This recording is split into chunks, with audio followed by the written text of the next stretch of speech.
Imagina Túlio lá, quero sorrir de novo já, quero ver nosso povo lá, sofrimento pede pressa.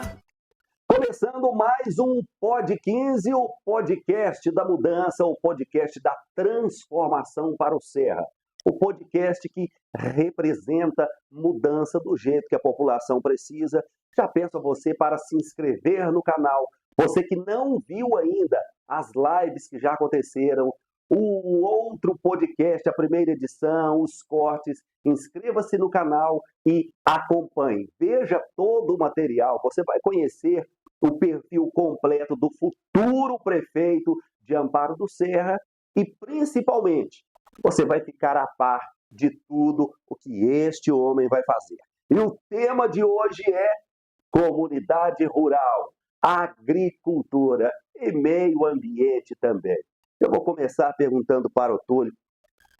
Túlio, de onde vem esse carinho que as pessoas têm com você, sobretudo as pessoas das comunidades rurais? A gente vê senhores, senhoras abraçando você, recebendo você em casa. De onde que vem isso? Reginaldo, boa tarde, boa noite, bom dia para quem está assistindo essa live, ou melhor, esse podcast, né? Obrigado pela pergunta. Eu acho que vem pelo mesmo carinho que eu tenho com a zona rural.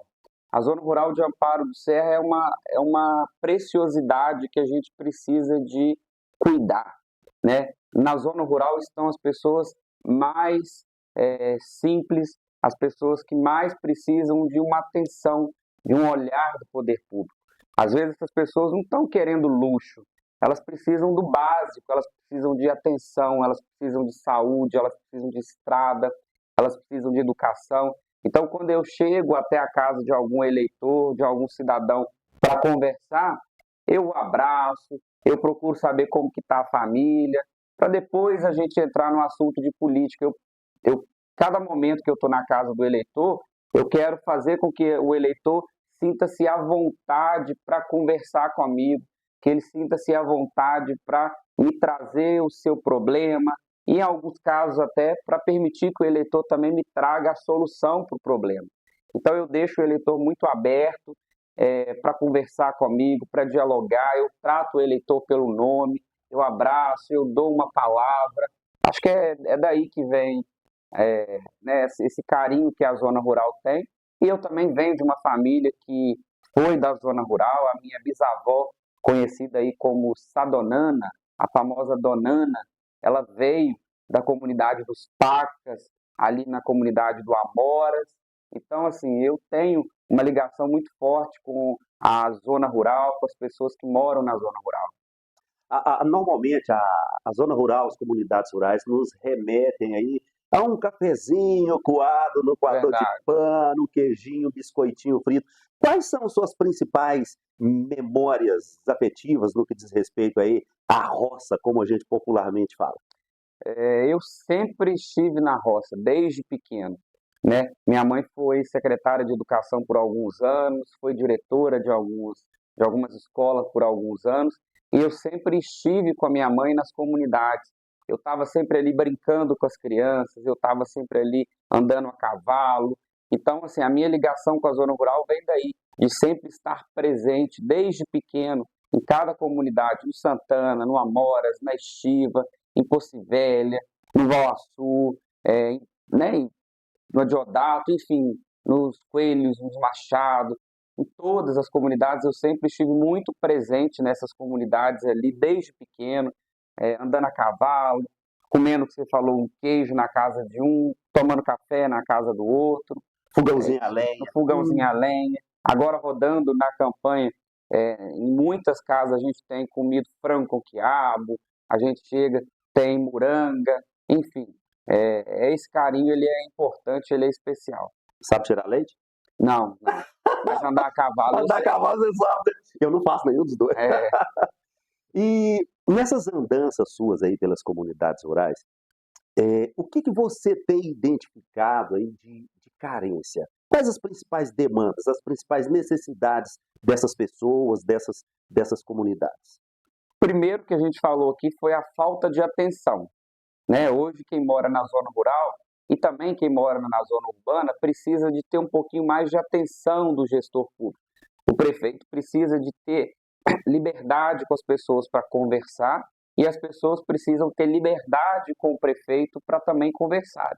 Então, o primeiro passo que falta na nossa cidade é um diálogo aberto entre as pessoas. É a senhorinha ali da zona rural ter a liberdade de vir aqui na minha casa, entrar na minha cozinha, tomar um café comigo e contar o problema dela. É porque a gente sabe que o gabinete, às vezes, assusta muitas pessoas de chegarem até o gabinete, de achar que está indo ali levar um problema para mim.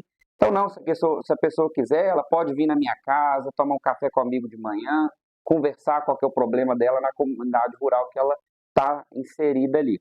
E hoje eu falo que quem mora na zona rural não pede luxo do poder público. Luxo do poder público. O que a pessoa que mora na zona rural hoje quer uma estrada boa, é uma agricultura funcionando, né, com maquinário funcionando, saúde e as crianças e os jovens educação. Então a zona rural hoje precisa de estrada, saúde, educação e apoio para a produção. Apoio para a máquina ir, apoio para a máquina produzir, apoio para a plantação desenvolver e o melhor, ajudar esse produtor a vender o produto dele. Porque às vezes ele tem condição de produzir, mas às vezes ele não está sabendo produzir da forma correta e nem como vender da forma correta. Então a gente precisa de dar um suporte, uma estrutura do poder público para atender esse produtor. Então, resumindo basicamente, é saúde, estrada, educação e maquinário. Como fazer essa conexão aí, principalmente no que diz respeito à economia? Uhum. Como é que você vai fazer essa conexão de o produtor trazer esse produto para a cidade e talvez até daqui da cidade para outros mercados? Como é que isso pode ser feito? Bom, vamos lá. Nós temos algumas ideias para a agricultura. A primeira delas é a gente incentivar esse produtor a vender cada vez mais, correto? Então, como que nós podemos fazer isso? Na prefeitura, nós temos duas formas de ajudar o produtor, a princípio, porque tem outras formas que eu vou explicar. A primeira forma são com os próprios servidores. Hoje, toda empresa paga para o seu servidor o que a gente chama de auxílio alimentação, de vale alimentação. Então, o que nós estamos propondo? Dar um cartão para todo servidor da prefeitura, com valor ali de 200 ou 300 reais. A gente vai avaliar economicamente o que é mais viável, mas vai ser entre 200 e 300 reais, que é o que equivale aí a uma boa cesta básica para esse funcionário. Só que o funcionário vai receber um cartão. Esse cartão ele vai ser utilizado na feira dos produtores. Ou seja, esse cartão vai servir para o funcionário comprar o feijão, o ovo, a fruta, os legumes. Então, esse cartão vai ajudar o produtor a vender o produto dele. Esse é o passo número 1. O passo número 2. Hoje a prefeitura consome muitos produtos. E às vezes são produtos que vêm de outras cidades, através do que a gente chama de processo licitatório. Então, qual é a ideia? Nós vamos regionalizar alguns produtos, bens e serviços, né, através de um projeto de lei na Câmara Municipal, para permitir que a prefeitura possa comprar do produtor rural boa parte do que se consome aqui no município. Um exemplo, nas escolas municipais, os alunos consomem fruta, verdura, legumes, e isso pode estar sendo comprado no próprio município com os pequenos produtores. E, além disso, o que nós precisamos de fazer? Desmembrar a Secretaria Municipal de Agricultura e colocar uma subsecretaria de Agricultura Familiar, para que essa subsecretaria ela pense no pequeno produtor, que é o que a gente chama de agricultor familiar. Ele ajude esse agricultor familiar a produzir cada vez mais. Nós vamos ter também a Casa do Produtor ou a Casa do Agricultor. Vai ser um espaço no município que o produtor vai receber o suporte jurídico e contábil para ele abrir o CNPJ dele, para ele manter a empresinha dele ali ativa, para ele poder comercializar das melhores maneiras possíveis. E, além disso, nós também vamos ajudar o produtor reduzindo a hora da máquina. Hoje a hora da máquina custa em média aí R$120. E tendo experiência de outros municípios, como foi o município de Oratórios, nós pegamos a boa ideia lá e vamos aplicar ela aqui. Ou seja, nós vamos reduzir a hora da máquina de R$ 120 para R$ 50. Isso vai permitir que o produtor tenha condição de levar a máquina até no seu quintal, na sua terra, cortar a terra, plantar. Além disso, nós também faremos o aumento do número de máquinas para a produção na cidade. E o que isso quer dizer? Comprar mais máquinas e equipamentos para que as comunidades tenham mais máquinas produzindo, cortando a terra. Porque não adianta o produtor chamar a máquina para ir hoje e a máquina ir daqui 5 meses. Se agora é o momento dele plantar milho, a máquina tem que ir agora. Não adianta a máquina ir daqui 5 meses, porque vai perder o produto, vai perder a safra, vai perder a plantação. Então eu preciso de dar condição para o agricultor para que ele possa ter mais máquinas à sua disposição. Outra ideia que nós estamos tendo é instituir dentro do município uma espécie de SEASA municipal. E o que é esse SEASA municipal? Nada mais é do que um espaço, um galpão, aonde todos os produtores vão poder trazer os seus produtos para expor ali, para vender, e através da Secretaria de Desenvolvimento Econômico, nós vamos fazer um mapeamento na nossa região de quem compra, o que compra, né? Ou seja, se a fábrica X, se ela compra laranja, se a outra fábrica, se ela compra feijão. Então, a gente vai fazer esse estudo, esse planejamento, para, através da Secretaria de Desenvolvimento Econômico, a gente poder vender o produto desse agricultor. Com isso, eu ajudo o agricultor a vender e eu consigo imposto para o meu município. Eu faço a roda da economia girar, ajudo o produtor, ajudo o município. Outra coisa também que nós faremos, criar o que a gente chama aqui de poço seco ali, para que a água possa ser captada no período da chuva e possa ajudar o produtor na época da estiagem, na época da seca. Então a gente faz esses espaços para captar a água da chuva, para quando o produtor tiver a necessidade de aguar a plantação dele, ele vai ter água suficiente. Isso eu ajudo, inclusive, o meio ambiente, eu reduzo, né, o impacto das futuras enchentes que poderiam acontecer aí. Então, são basicamente essas as ideias. Sim. Em relação às estradas, isso é uma reclamação constante, pelo que nós podemos identificar. O que pode ser feito diferente? Poderia ter, por exemplo, uma periodicidade de manutenção? Como é que funcionaria isso no seu governo? O nosso governo, vamos pensar nas estradas com muito cuidado, com muita cautela, porque não é um assunto tão simples de resolver e não é um assunto tão rápido. Até porque a nossa malha aqui, rural, ela é extensa, ela não é tão curta quanto algumas pessoas pensam. Então, para isso, eu preciso de tirar da Secretaria de Obras essa responsabilidade. Então, Túlio, o que você vai fazer? Vamos desmembrar essa secretaria, colocando uma subsecretaria de estradas e rodagem, ou seja, um departamento de estrada e rodagem. Esse departamento ele vai cuidar especificamente de estrada. E o que hoje precisa de ser feito nas estradas? Primeiro, drenar as estradas para que quando a chuva vier, a água não lave o cascalho. Então, eu tenho que fazer a drenagem correta das estradas. Segundo, eu tenho que colocar cascalho de qualidade. Não adianta eu colocar areia, eu tenho que colocar cascalho. Eu tenho que molhar esse cascalho, passar o rolo compressor, para que esse cascalho realmente permaneça na estrada quando a chuva vier. Nós já temos exemplos no município de alguns pontos principais que foram calçados, como é o Morro do Amoras, como é o Morro do Gongo, indo para o Santana. Enfim, nós precisamos de pegar os pontos críticos da cidade e ou levar bloquete, ou levar própria pedra, mas é preciso calçar os principais pontos para que, quando a chuva vier, os veículos possam passar. E certamente ter uma pessoa cuidando da estrada vai permitir que a manutenção da estrada seja feita de forma periódica, diária.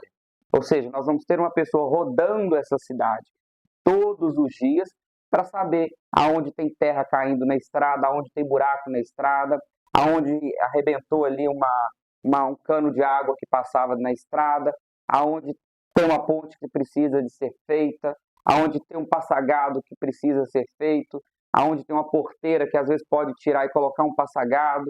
Então esse departamento é o departamento que vai cuidar da zona rural, que vai cuidar das estradas.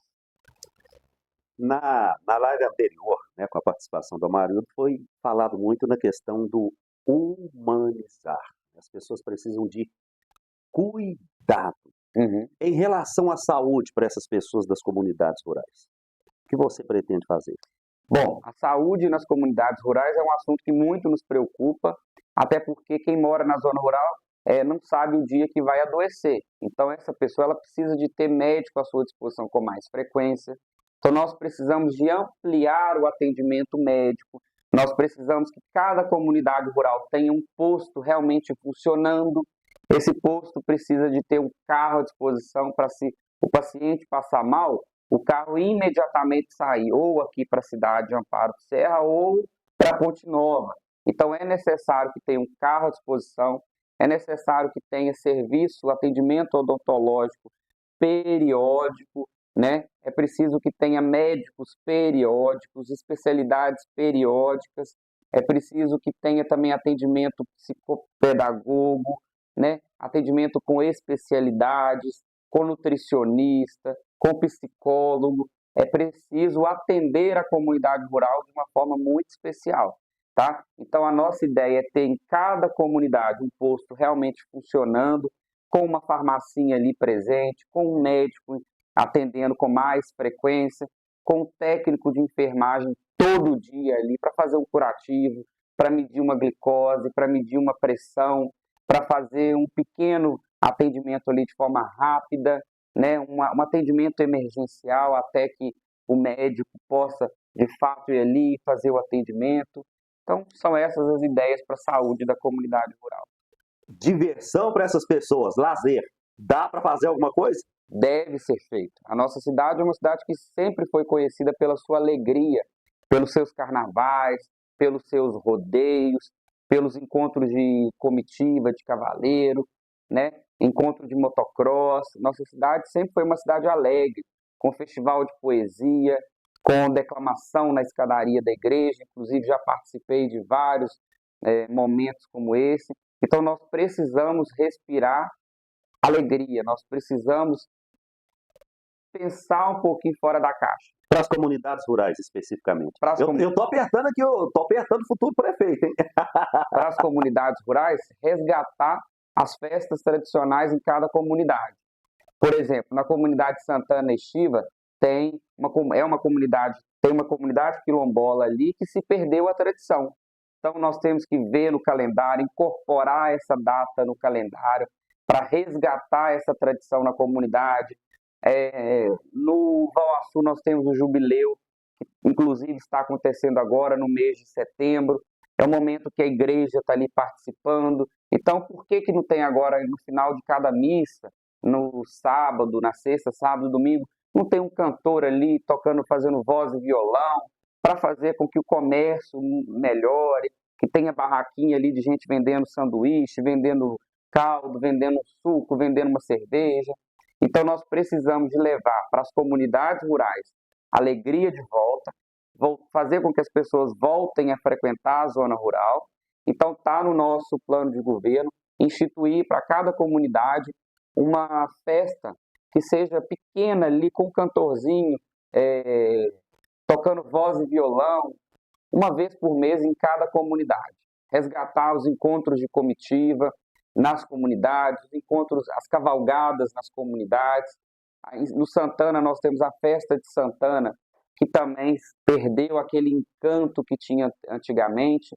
Eu lembro que antigamente, quando mãe foi professora lá no Santana, ficava assim, a comunidade ficava lotada. Eu fui esse ano e não estava tão cheio mais. Então, se tivesse uma outra atração ali para trazer as pessoas terem interesse em assistir à missa e também poder participar daquele momento pós-missa, eu tenho certeza que estaria cheio também. Tema que está muito na moda também é a questão do meio ambiente. Observei na cidade, talvez eu não tenha passado nos lugares certos, mas eu não vi lixeira, por exemplo, na cidade. Em relação ao meio ambiente em geral, o que pode ser feito? O meio ambiente preocupa muito a cidade de Amparo do Serra. Nós temos hoje um ribeirão que corta a cidade. Ele passa, não no meio da cidade, né, mas ele corta o outro lado da cidade. E esse ribeirão, cada ano que passa, ele está só deteriorando as casas que estão em volta ali, os quintais das casas que estão em volta ali. Então, tem casa que o ribeirão já está praticamente na porta da cozinha.